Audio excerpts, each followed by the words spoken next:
오늘 우리에게 주시는 생명의 말씀 믿음으로 받을 때 구약성경 에스겔 37장 15절로 17절 말씀을 받겠습니다. 오늘 우리에게 주신 하나님의 축복의 말씀 구약성경 에스겔 37장 15절로 17절 말씀을 제가 읽어드리겠습니다. 여호와의 말씀이 또 내게 임하여 이르시되 인자야 너는 막대기 하나를 가져다가 그 위에 유다와 그 짝 이스라엘 자손이라 쓰고 또 다른 막대기 하나를 가지고 그 위에 에브라임의 막대기 곧 요셉과 그 짝 이스라엘 온 족속이라 쓰고 그 막대기들을 서로 합하여 하나가 되게 하라. 내 손에서 둘이 하나가 되리라. 아멘. 6월 첫 주일 2부에 참여하신 여러분들에게 오늘 말씀처럼 하나가 되는 둘이 하나가 되는 영적으로나 육적으로나 가정적으로나 또 여러 삶의 현장 또 인간관계 모든 부분에서 하나님의 역사 속에 하나가 되는 복이 임하기를 주의 이름으로 축원합니다. 오늘 6월 호국보훈의 달이면서 또 오늘 6월 6일이죠. 그런 현충일인데 66주년 되는 의미 있는 그런 주일입니다. 6월 달은 신자나 불신자 할 것 없이 모두 다 한 번 이상 이렇게 나라를 생각하면서 다들 그 애국자가 된 것 같아요. 참 지구상에 유일하게 남아있는 나라가 분단 국가가 우리나라라고 그러지 않습니까? 1990년 10월 3일에 독일이 동서독이 통일을 하면서 그때 얼마나 부러워했는지 몰라요. 이제 우리밖에 안 남았다 하면서 지금도 이제 그런 이야기들을 하고 있는데요. 그때 당시 영상을 잠깐 보고 말씀을 드리겠습니다.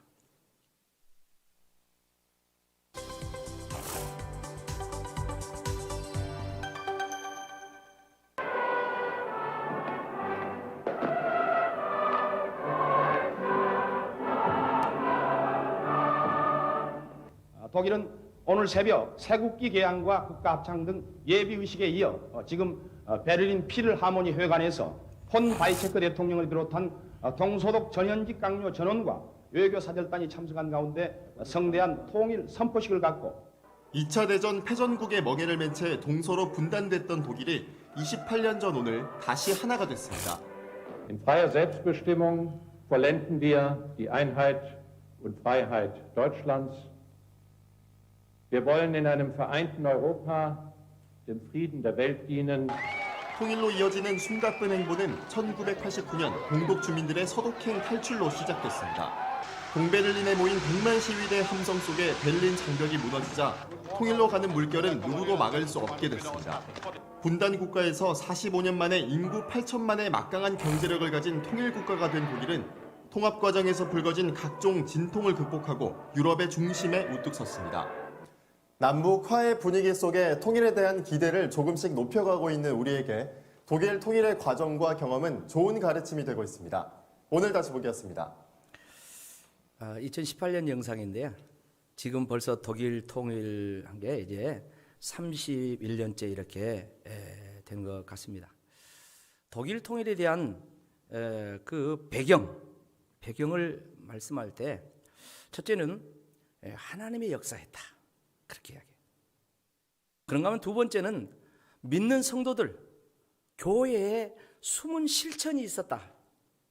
이걸 이제 믿음을 가진 사람들은 다 이렇게 이야기합니다.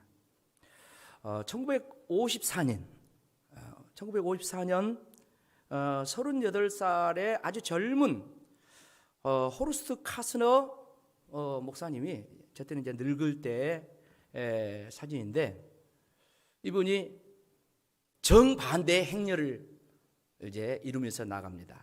그러니까 이제 2차 대전 패전을 하면서 동독은 이제 공산당 이렇게 치하에 들어가요. 그러다 보니까 동독에 있는 주민들이 서독으로 다 이렇게 탈출을 합니다. 자유를 찾아서 탈출해요. 그런데 이 호르스트 카스너 이 목사님 38살 때 이제 갓 태어난 아이와 그리고 가족을 이끌고 반대로 동독으로 넘어갑니다. 근데 저분만 그런 건 저분 대표적인 분이고 또 다른 분들도 이제 동독을 향하여 나가는 그런 목회자들, 성도들이 있어요. 뭐하러 갑니까? 바로 공산화된 그 동독에 교회를 지키기 위해서, 교회를 세우기 위해서, 그리고 그곳에 하나님의 나라, 하나님의 다스리는 역사가 계속되게 하기 위해서 이제 동독으로 넘어간 거예요. 그런데 그때 갓 태어난 이 아이가 동독 공산당 이제 치하에서 살았는데, 그럼에도 불구하고 믿음으로 잘 자라가지고 이제 나중에 독일이 통일 이후에 이 독일의 가장 훌륭한 정치 지도자가 됩니다. 그 사람이 누굽니까? 현재 바로 메르켈 독일 총리예요. 여자분이죠. 이분이 통일이 되면서 이제 이 정치 활동을 하기를 시작해가지고 급기야 2005년에 이제 독일의 최초의 여성 총리면서 이제 이 동독 출신이 총리가 되는 거예요.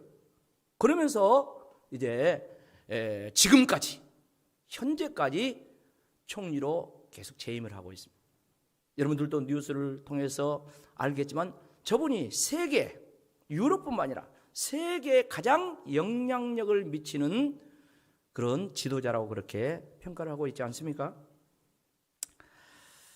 참 놀라운 일이 아닐 수가 없습니다. 그런가 하면 조금 확대해가지고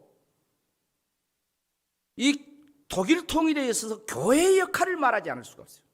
교회의 역할. 동독의 성 니콜라이 교회라는 교회가 있어요. 그때 크리스티안 휘러 목사님이 목회를 했는데 이분이 역시 38 이 정도 될 때 젊은 목사님.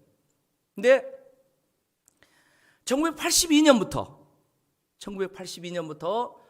이 성 니콜라이 교회에서 월요 평화 기도회를 하는 거예요. 처음에는 저 교회 혼자 기도회를 했어요. 다시 말해서 동서독 통일을 위한 평화 기도회를 한 거예요.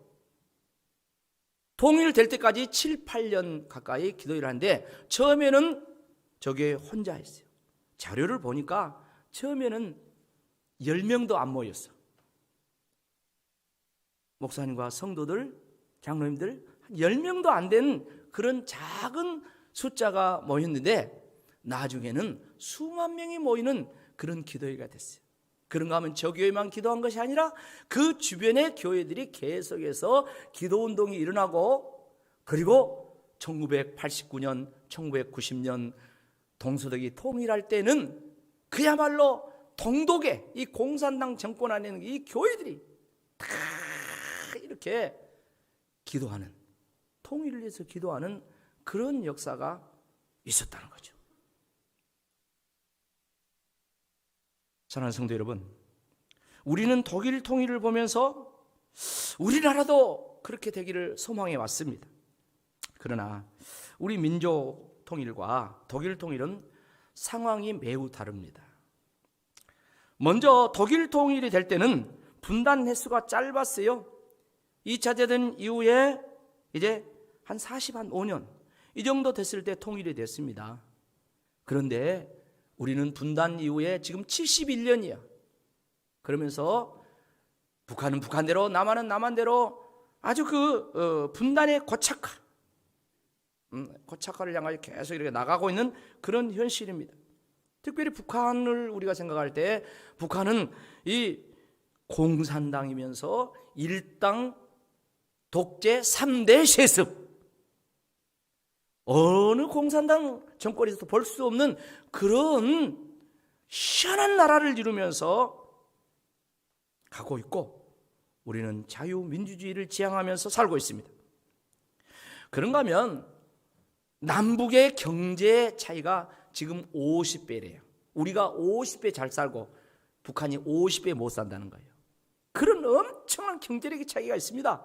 그렇다 보니까 이 통일을 싫어하는 사람들은 남북이 통일되면 우리가 북한을 먹여 살려야 되는데, 우리가 세금을 다 내야 되는데 그럴 필요가 뭐가 있냐. 이제 그런 사람들도 점점점 늘어가고 있는 형국이에요. 역대 대통령들이 이 통일관을 가지고 있었는데 그분들의 이 통일관을 보면서 또한 이 남북 통일이 결코 쉽지 않다 알 수가 있어요. 몇 분만 보면은 김영삼 대통령 때부터 이렇게 살펴보면 그래요. 김영삼 대통령은 자신이 갖고 있는 이 통일 방안이 민족 공동체 통일 방안이에요. 이분은 3단계로 이제 화해 협력 단계, 남북 연합 단계, 그리고 통일국가 완성 단계 이렇게 지향했어요. 그런가 하면 김대중 대통령은 그 3단계 통일 방안이라고 하잖아요. 남북이 연합해야 되고 그 다음에 연방제를 해야 된다. 이것 때문에 말이 엄청나게 과거에 많았어요. 연방제, 연방국가를 해야 된다. 그리고 마지막에 완전한 통일을 해야 된다. 이렇게 이야기했어요. 그 다음에 노무현 대통령은 4단계로 이렇게 좀 쪼갰어요. 4단계 통일 방안을 제시합니다. 먼저는 평화 구조. 그래서 평화가 정착이 첫째 돼야 된다. 그 다음에 이제 교류하면서 발전해 나가야 된다. 그 다음에 이제 국가가 이제 연합을 해야 되지 않겠는가. 그리고 마지막에 완전 통일해야 되지 않겠나 그렇습니다. 그런가 이명박 대통령은 3단계 남북 공동체 통일 방안을 제시합니다.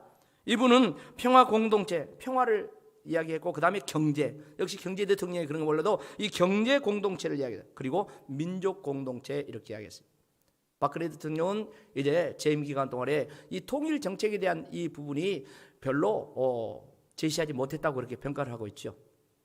아무튼 이분들의 이 내용들을 볼 때 이 통일이라는 것이 결코 그렇게 만만하고 쉬운 일이 아니다는 것을 지도자들부터 잘 알고 있죠. 그런가 하면 정말로 남북 통일을 힘들게 만드는 중요한 요인이 또 하나 있습니다. 그것은 무엇입니까? 독일은 공산국가, 동독이 공산국가였지만은 그 기독교의 자유가 있었어요. 왕성한 활동이 자유롭게 이루어졌어요.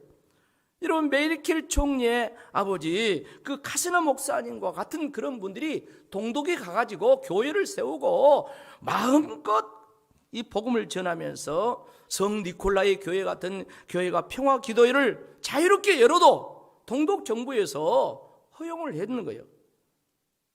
물론 이때 서독교회가 기도해주고 동독교회가 그렇게 활동할 수 있도록 많은 물질적인 후원을 했다고 합니다. 그런데 북한은 어쩌습니까? 북한은 공산 정권이 들어서면서 1945년 이제 해방된 이후에 북한에 이제 소련이 진주하고 남한은 미국이 진주하면서 신탁 통치를 했어요.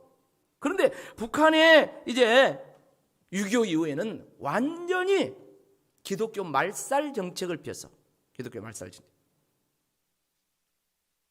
오픈도 국제선교회가 있습니다. 이 오픈도 국제선교회에서 매년 기독교 핍박 국가에 대한 50국가를 이렇게 선전을 발표를 해요. 그런데 18년 동안 1위 나라가 어디예요? 난 눈치로도 알겠다. 기독교 박해 핍박 1위 국가가 18년 동안 어디예요? 북한이라니까. 북한. 이렇게 이야기하면 우리 북한도 교회가 있다 그럽니다. 물론 교회가 있습니다. 북한에 봉수교회라든가 칠곡교회라든가 교회가 있습니다. 평양 봉수교회 저 교회는 우리 남한교회에서 남한교회들이 이렇게 아주 저렇게 해줬습니다. 북한의 대동군, 그러니까 평양 옆에 대동군이라는 군이 거기에 칠곡이라는 데가 있는데 칠곡교회, 칠곡교회는 김일성 어머니 강반석 권사했다고 그래요. 그분이 교회에 다닌 거. 기념교회예요, 기념교회. 그런데 저희 다 위장교회입니다. 위장교회. 우리 남한의 목사님들이 북한에 가서 저 봉수교회에서 말씀 전했다 다 알고 가요. 어쩔 수 없으니까. 가서 다 알지만 가서 물꼬를 트기 위해서 그렇게 해온 거 아니겠습니까? 진정한 교회는, 성경적인 교회는 지하교인들. 발견되면 아우지탄강 가고 발견되면 처형당하고 하는 그런 목숨 걸고 신앙생활한 이들이 진짜 북한의 성도들입니다.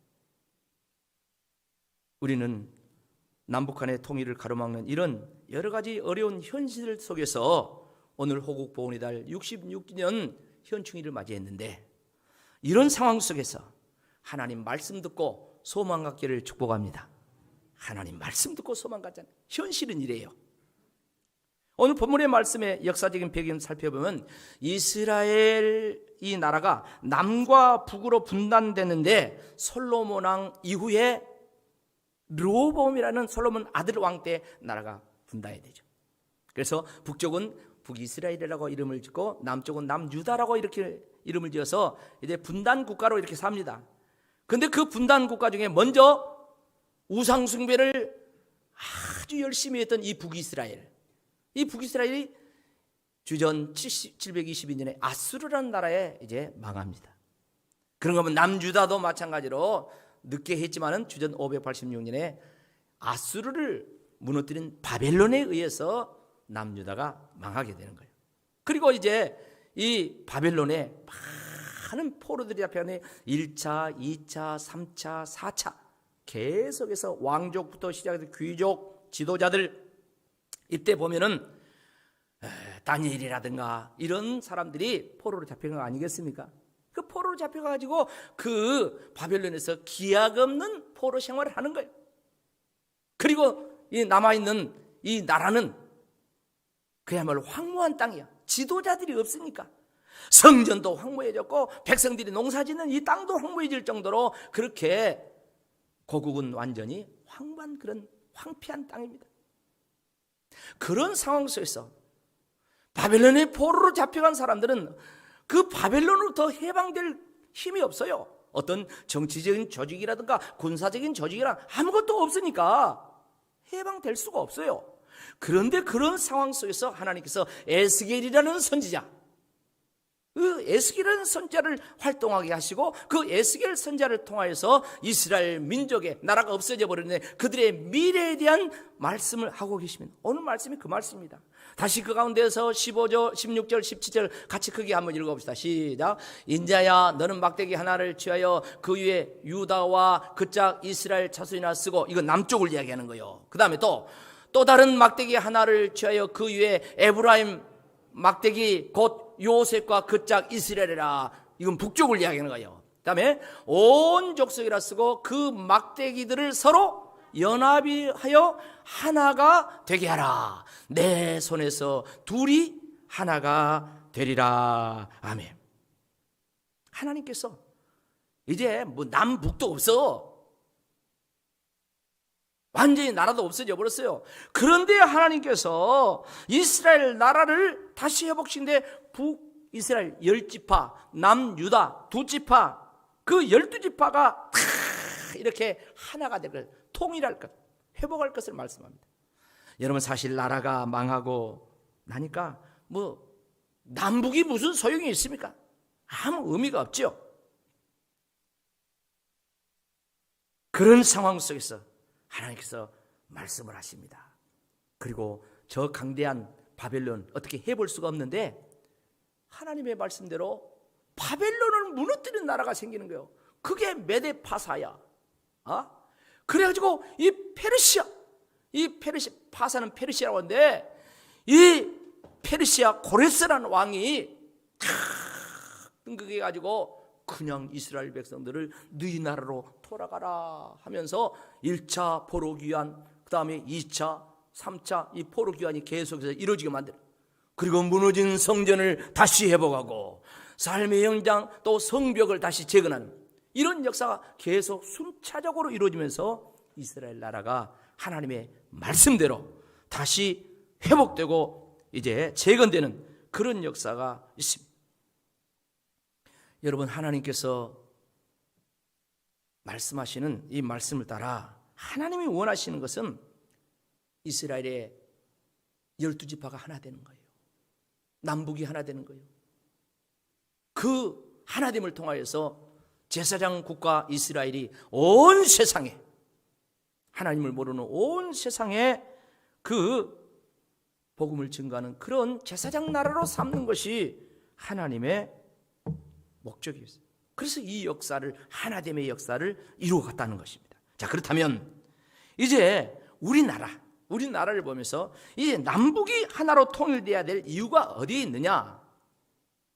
우리나라는 8.15 해방되기 이전까지만 해도 비록 일본 식민지 생활을 했지만은 남북이 하나였습니다. 이 8.15 해방이 되면서 이제 북한은 소련이 점령에 들어있고 남한은 미국과 유엔군이 점령에 들어와서 신탁 통치라는 것을 했어요. 그런 가운데 6.25가 일어나지 않습니까? 북한 공산당이 이제 소련군을 앞세우고 김일성이 6.25 전쟁을 일으켜서 벌써 세월이 지금 얼마나 흘렀습니까? 6.25만 해도 70년이 넘었어. 그런 세월, 그런 분단국가의 삶을 살고 있습니다. 그야말로 하나인 이 나라, 이 민족이 그냥 쪼개지고 둘이 됐어요. 그러면서 남쪽은 자본주의 이념, 북쪽은 공산주의 이념으로 이렇게 나라가 갈라져. 여러분, 공산주의는 이미 인류 역사 속에서 실패한 이념으로 퇴출이 됐어요. 레닌 공산혁명을 1917년에 이루면서 1987년 70년 만에 공산주의가 손드는 거예요. 공전사장 손든 거예요. 그래서 소련이 무너지는 걸 보고 연방을 해체하는 걸 보고 그런 상황 속에서 동독이 공산주의는 아니구나 하고 서독의 자유민주주의 국가로 이렇게 통일을 이루게 되는 겁니다. 다 이런 배경이 있어요. 그런데 어쩌습니까? 북한은 아직도 외형적으로 공산주의를 내세우면서 내용적으로는 3대 세습을 하면서 국가 경제를 파탄내. 여러분, 고난의 행군이라는 그런 말 들어봤지 않습니까? 1990년대 그때 300만 명이 굶어 죽었다. 200만 명, 300만 명 정도는 굶어 죽었다. 인육을 먹었다는 거 아닙니까? 그걸 탈북자들이 이야기해요. 그걸 북한에 있던 외국인들이 그걸 증언하고 있어요. 현재도 마찬가지입니다. 인권과 자유는 철저히 말살되고 여러 가지 막 경제 활동을 하지만은 신뢰할 수 없는 그런 상황이에요. 북한 주민들도 똑같이 하나님의 형상을 받아 창조된 하나님의 피조물인 줄로 믿습니다. 그들도 하나님의 피조물로서 마땅히 인권을 존중받고 자유를 누리면서 또한 예수 믿고 영생을 얻고 그렇게 살아야 될 그런 사람들이에요. 그래서 우리가 그들을 위해서 기도하고 우리의 그런 안목은 바로 그런 차원에서 그들의 영혼을 생각하면서 통일되어야 된다는 것이죠. 사랑하는 성도 여러분, 사실 한반도에 복음이 들어온 역사를 보면은 먼저 북한에 들어왔습니다. 중국과 근접한 이 평부 그 의주에 가장 먼저 복음이 이제 들어왔어요. 어떻게 복음이 들어왔습니까? 선교사들의 복음 들은 게 아닙니다. 중국을 오가면서 장사를 하고 있던 서상윤, 백홍준이라는 이 사람들이 중국에서 예수 믿게 된 거예요. 그리고 거기서 선교사들과 함께 성경 번역에 참여를 합니다. 그리고 성경 번역이 다 되었을 때 저분들이 성경을 가지고 자기 고향에 돌아와서 의주의 복음을 전합니다. 그리고 교회를 세웁니다. 그리고 평양으로, 선천으로, 정주로 계속해서 복음이 전파되면서 북한 이 지역들은 동양의 에루살렘이라는 별명이 붙을 정도로 그렇게 복음화가 빨리 이루어진 것입니다. 놀라운 역사가 아닐 수가 없어요. 그러나 8.15 해방과 함께 북한의 공산당이 들어서고 6.25를 거치면서 공산당에 협조하지 않는 교회들을 폐쇄시키고 조만식 장로님이라든가 교회 지도자들, 성도들을 투옥시키고 처형을 해왔어요. 지금도 계속해서 그러고 있지 않습니까? 그런 가운데 박해를 피해가지고 남으로 피난 내려온 피난민들이 남한의 교회에 큰 부흥의 역사를 이루게 됩니다. 이때 세워진 대표적인 교회가 영락교회와 충인교회입니다. 서울 영락교회는 우리 교단 한경직 목사님께서 이제 피난민들을 중심으로 세운 교회입니다. 그런가 하면은 서울 충영교회는 합동측인데 김창인 목사님을 중심으로 해서 세운 합동측의 대표적인 그런 교회. 북한의 피난민들이 세워서 교회가 된 그런 교회들이 많아요. 산정인 교회라는 이름도 마찬가지예요. 원래 북한에 산정인 교회가 있는 거예요. 그 이름을 가지고 이렇게 남한에 와서 하는 겁니다. 그러면서 남한에 많은 부흥의 역사를 이루는 그런 기폭제 역할을 한 것이죠. 이제 우리가 기도하고 남북한의 통일을 위해서 나아가야 될 것은 이렇게 무너진 북한 교회, 한 3천여 교회가 그때 당시 있었는데 이 무너진 북한 교회가 다시 재건해야 되고, 북한에 숨죽이면서 목숨 걸고 신앙생활하는 이 지하 성도들, 그들이 그루터기처럼 지금 남아있는데 그들이 다시 통일이 되면서 자유를 얻으면서 다시 교회의 재건을 이루면서 북한 복음화에 새로운 역사를 이루어야 된다는 것이죠. 그리고 남북이 하나가 되어서 저 이스라엘을 하나님께서 통일시켜서 제사장 국가로 삼는 것처럼 바로 세계 복음화, 이 세계 복음화에 헌신하는 그런 나라가 되어야 된다는 것이죠. 사랑하는 성도 여러분, 질문하겠습니다. 예수님께서 반드시 재림하실 줄로 믿습니까? 한 번 더 하겠습니다. 예수님께서 반드시 재림하실 줄로 믿습니까? 그렇습니다. 우리는 그게 오메가 가스펠, 마지막 복음으로 믿고 있습니다. 그걸 믿어야 됩니다. 그런데 예수님이 재림하기 직전에 이루어져야 될 일이 있어요. 그게 뭡니까? 땅 끝까지 이르러 주의 복음이 뭐다는 거예요? 증거되는 것입니다. 세계 복음화예요. 세계 복음화를 이루는 이 역사, 지금까지는 서방 기독교 국가들, 미국을 비롯해서 그들이 해왔습니다. 그러나 지금은 어떻습니까? 지금은 그 영향력이 쇠퇴해가고 있습니다. 지금 세계 복음화를 이루는 중추적인 나라와 민족이 필요해요. 미국의 선교사들이 많이 철수를 하고 그 빈자리를 이 코로나19 상황 속에서 우리 한국의 선교사들이 메꾸고 있습니다. 한국의 선교사들이 들어오신 분도 계시지만 그 선교 현장에 남아 있어가지고 거기서 코로나 때문에 돌아가신 분들이 많이 나오고 있습니다. 저들을 놔두고 갈 수가 없다. 이 백성들과 함께 살아도 살고 죽어도 죽겠다. 무슨 말씀입니까? 과거의 선교사들이 우리나라의 복음을 전할 초기에 우리나라에 콜레라라든가 이런 전염병들이 얼마나 많았는지 몰라요. 선교 역사를 보면 그렇습니다. 그때 당시 선교사들이 자기 나라로 가가지고 거기서 치료받고 올 수도 있었죠. 그렇지만 가더라도 백신 주사 가지고 와가지고 우리나라 국민들에 놔주고, 그런 가운데 선교사들이 자기도 그 전염병에 걸려가지고 돌아가셨. 아이들도 돌아가. 여러분, 저 광주에 가면 호남신학대학교 거기 뒤에 동산에 선교사 묘지가 있습니다. 그리고 서울의 양화진 가면은 선교사 묘지가 있습니다. 거기 선교사들 묘비에 보면 그렇습니다. 과거에 복음 전하다가 콜레라 때문에, 천연두 때문에 이렇게 저렇게 병에 돌아가셨다. 그게 다 써졌어요. 오늘 그 선교사들의 역사를 지금 해외에 나가 있는 선교사들이 우리도 그걸 실천하자 해가지고 죽어가면서 순교의 현장, 순직의 현장에 지금 남아있는 거 아니겠습니까? 한국예수전도단이란 단체가 있습니다. 이곳 창시자가 우리나라 사람이 아니에요. 오대원, 이 외국인 선교사입니다. 이분이 이렇게 말씀하고 있어요. 같이 한번 읽어봅시다. 시작.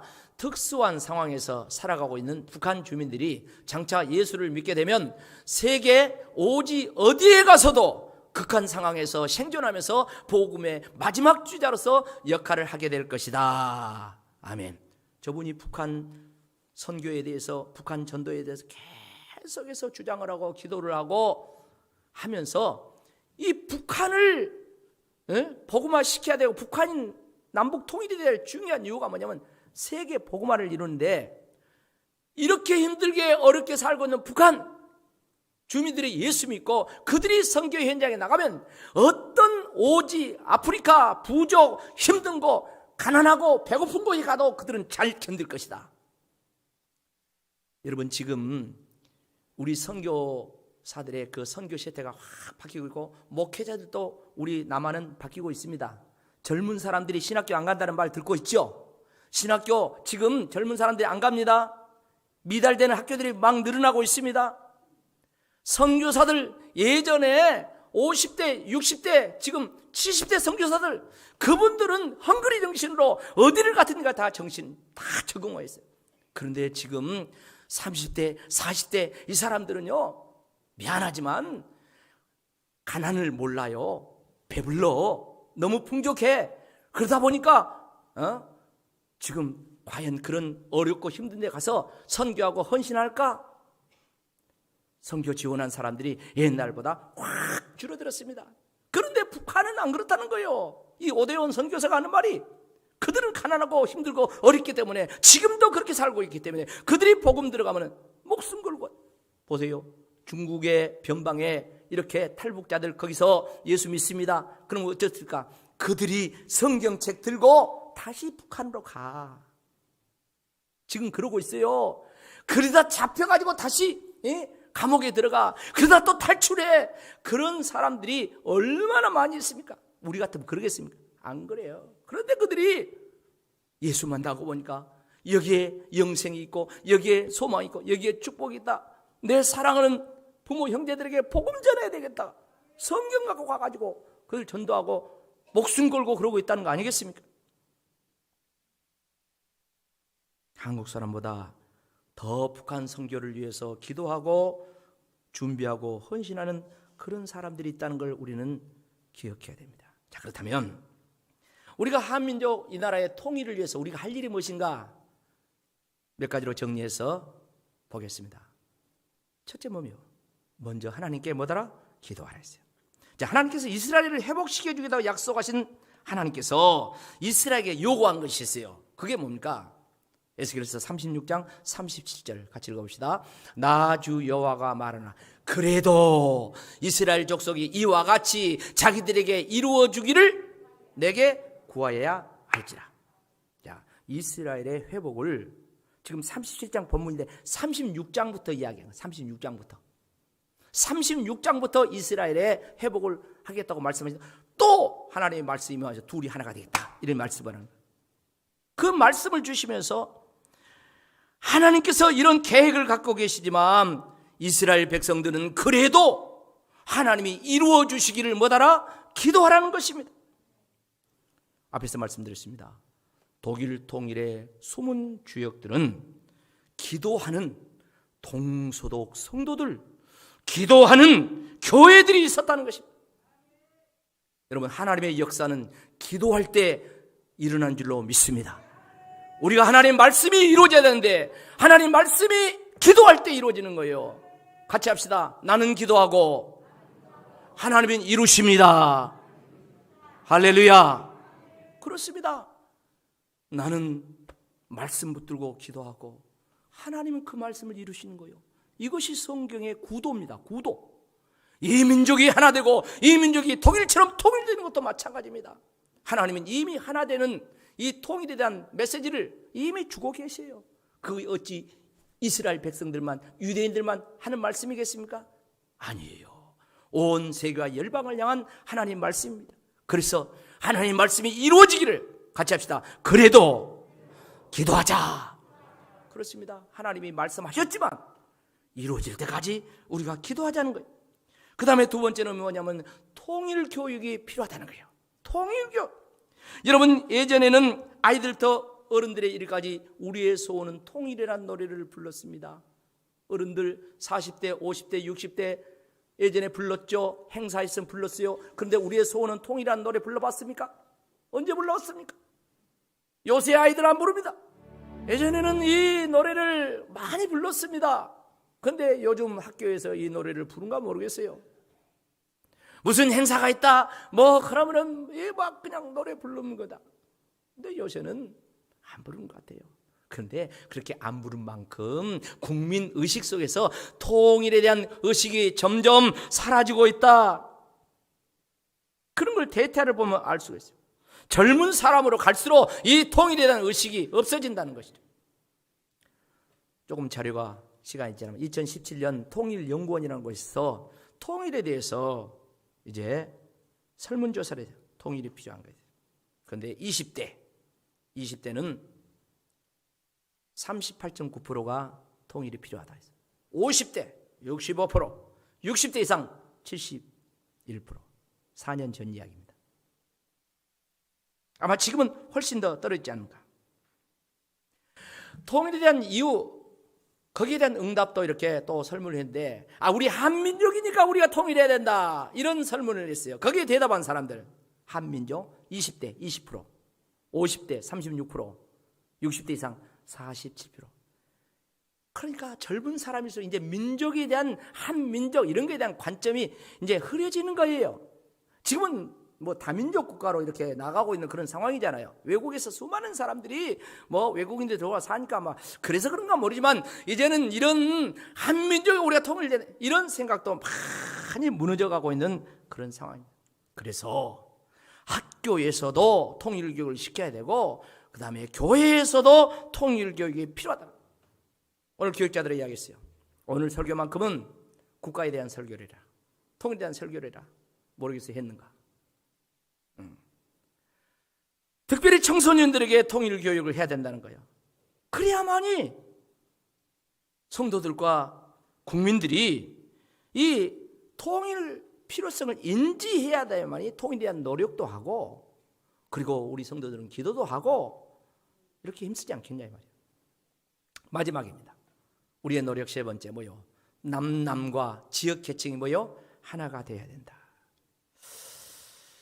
남북한이 통일되기 이전에 먼저 남한이 하나가 되어야 된다는 말이죠. 많이 하는 말이죠. 지금 우리나라 이 남한의 형국을 가리켜서 4분 5일 된 나라라고 그렇게 이야기합니다. 먼저 지역 보세요. 영호남이 갈려있죠. 충청권, 수도권, 그다음 또 탈북자, 북한 뭐 이렇게 다 이렇게 돼 있어요. 그런가 하면은 사상적으로 보면 보수, 진보, 얼마나 이 정치적으로 나란히 몰라요. 근데 그게 교회까지 들어와가지고 교회 안에서도 보수는 뭐 태극기 부대다 뭐 어쩌고 뭐 진보는 어쩌고 이렇게 해가지고 교회 안에서 이 사상적으로 예수 믿는 성도들도 이 보수 진보 이런 사상에 매가지고 하나가 되지 못하고 갈등하고 그렇게 있는 현상. 우리는 십자가로 하나가 되어야 될 줄로 믿습니다. 성령으로 하나가 되어야 될 줄로 믿습니다. 여러분, 세대 간의 분열이 오래전부터 있어왔다. 세대 세대 계층. 지금은 어른과 아이 세대가 옛날처럼 그런 생각을 하지 않습니다. 이 세대 간에 얼마나 이 분열이 심한지 몰라요. 얼마 전에 치러진 서울 부산시장 선거에서 이 30대 반란이 일어났다고 그러지 않습니까? 그리고 현재 진행 중인 국민의힘이라는 이 정당의 대표를 뽑기 위해서 전국을 돌면서 유세를 합니다. 그런데 36살 청년 이준석이라는 이 사람이 돌풍을 일으켜요. 이 사람 지지율이 40%가 넘는답니다. 5명이 본선에 올라갔는데 4명의 내노란 이 기성 정치인들, 그 사람들 합친 것보다 이 36살 먹은 이 청년 같은 이준석이라는 이 친구 한 사람이 더 많다는 거예요. 그러면서 이준석 신드롬이라는 이 용어가 생겨났어요. 왜 이런 상황이 됐을까? 분석을 정치가 돼요. 그것은 그동안 정부가 잘못된 정책으로 젊은 층에게 3포 세대, 5포 세대, 이 7포 세대를 낳았다는 거죠. 여러분, 연세 많이 드신 분들 3포, 5포, 7포 압니까? 포대기가 아니에요. 포대기가 아니에요. 2030 세대에 띄워주세요. 포는 포기한단 말이에요. 포기. 7가지 포기가 있어요.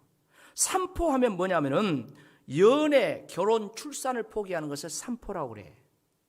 그리고 5포 하면 거기다 2개를 더 하는데 내 집 마련, 인간관계, 뭐 친구 사귀고 어쩌고저쩌고 이런 거 포기한다는 거예요. 그 5포요. 그 다음에 7포 하면 거기에 플러스 2개, 꿈과 희망을 포기하는 거예요. 그래서 7포 세대. 그런 세대가 됐다는 거예요. 그러다 보니까 젊은 사람들이 직장 안 가요. 그러다 보니까 뭐 주식이라든가 무슨 코인이라든가 막 그런데 학생들도 하고 막 해가지고 20살밖에 안 먹었는데 뭐 100억을 벌었니 어쩌니 그런 말 일들이 생겨나고요. 애들이 공부를 안 한다는 거예요.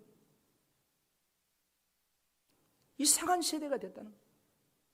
자, 이런 지역이 나눠져 있고 계층이 나눠져 있고 사상으로 나눠져 있는 이게 먼저 남북 통일보다도 먼저 이루어져야 되지 않겠는가?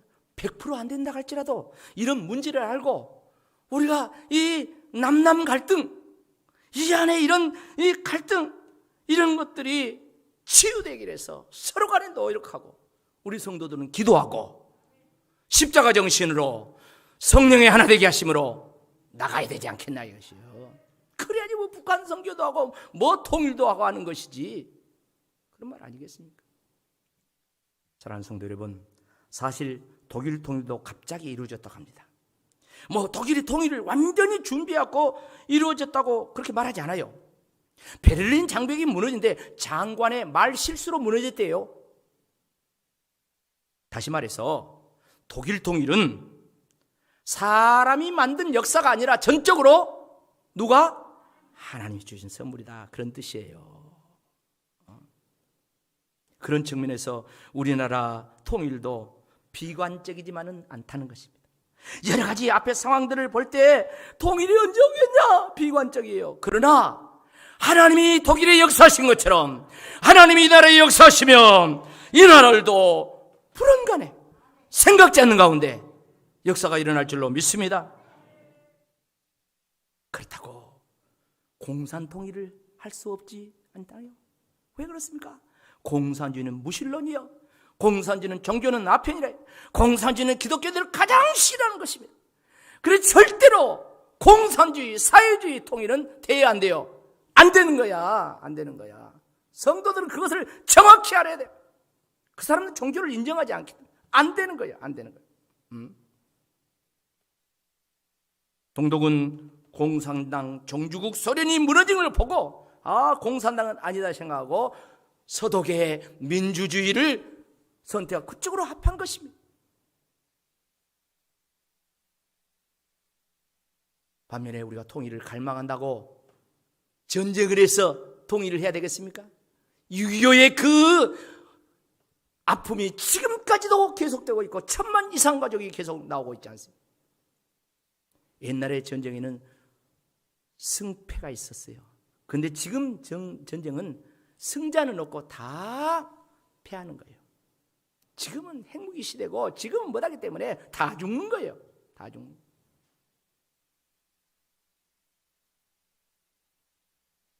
그래서 우리나라의 통일은 독일처럼 반드시 평화통일해야 하고 자유민주주의의 통일이 되어야 될 줄로 믿습니다. 말씀을 마무리하면서 독일 통일의 불씨를 지폈던 성 니콜라이 교회 담임 목사님이었던 퓨려 목사님이 돌아가시기 3개월 전에 우리나라를 위해서 기도하면서 남긴 말이야.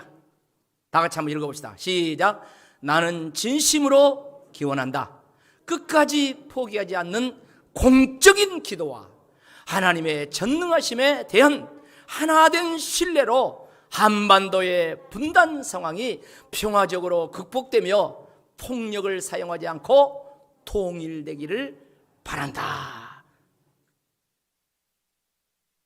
외국인이 유언처럼 한반도 통일을 이렇게 기도했는데 우리나라 사람들이, 우리나라 국민들이 통일을 외면하고 현실에 안주하면 되겠습니까? 더더욱 우리 성도들은 하나님이 말씀하셔서 둘이 하나가 되게 한다. 우리는 말씀 붙들고 나라를 위해서 기도하고 민족 통일을 위해서 기도하고 더 나아가서는 세계와 열방 선교하는데 귀하게 쓰임받는 통일국가로서 선교국가로 쓰임받는 그런 소망을 갖고 기도하고 나아가는 저와 여러분 되기를 축복합니다. 아멘.